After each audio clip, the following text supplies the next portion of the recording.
Hi అండి, అందరూ బాగున్నారా? Welcome to my channel. ఈరోజు నేను బేసన్ లడ్డూలు చేశానండి. ఫస్ట్ టైం ఇది రెసిపీ చేయడం. కడాయిలో 1 కప్ షుగర్ తీసుకోవాలండి.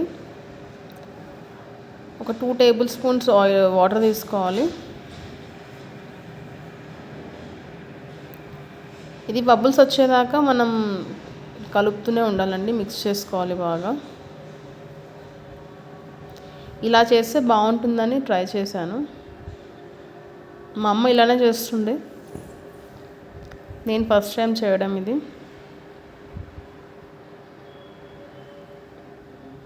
ఇంకొన్ని వాటర్ పోసుకోవాలండి.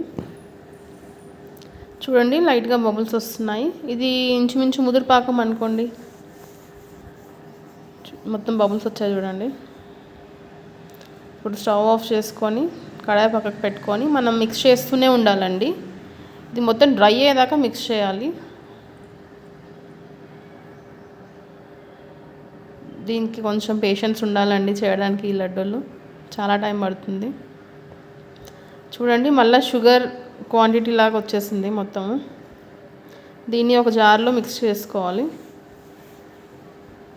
మెత్తగా షుగర్ పౌడర్ చేస్తాం కదా, అలా మిక్స్ చేసుకోవాలి.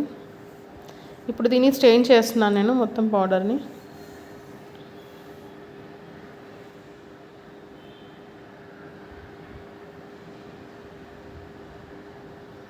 టోటల్గా స్ట్రెయిన్ చేసుకోవాలి.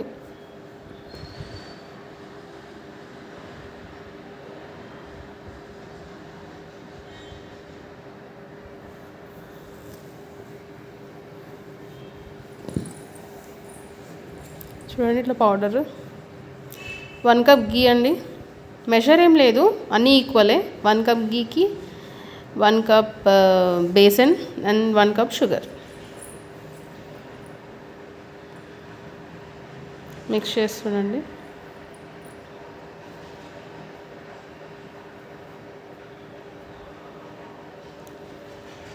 బబుల్స్ వచ్చేదాకా మిక్స్ చేసుకోవాలి. ఇది కూడా సేమ్. స్టవ్ ఆఫ్ చేసుకున్నాను.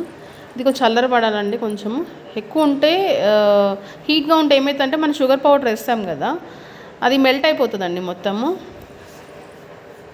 మనకు లడ్డూలాగా రాదు, పిండి మొత్తం అట్లా రాదు. నేను ఆల్రెడీ మిక్స్ చేసుకున్నాను. కాజు, బాదము, ఇంకా ఇలాచి కూడా మిక్స్ చేసాను. దాంట్లో మొత్తం పౌడర్ కూడా పెట్టుకున్నాను.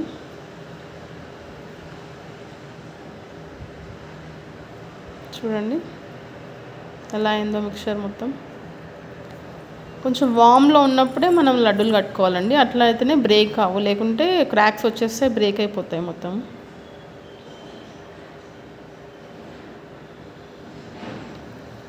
మీకు ఈ లడ్డూల రెసిపీ నచ్చితే లైక్ చేయండి, షేర్ చేయండి అండ్ సబ్స్క్రైబ్ చేసుకోండి.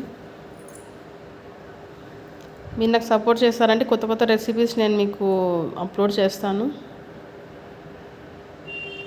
చూడండి, బ్రేక్ లేకుండా ఎలా వచ్చాయో. బేసన్ లడ్డూలు రెడీ అయ్యాయండి.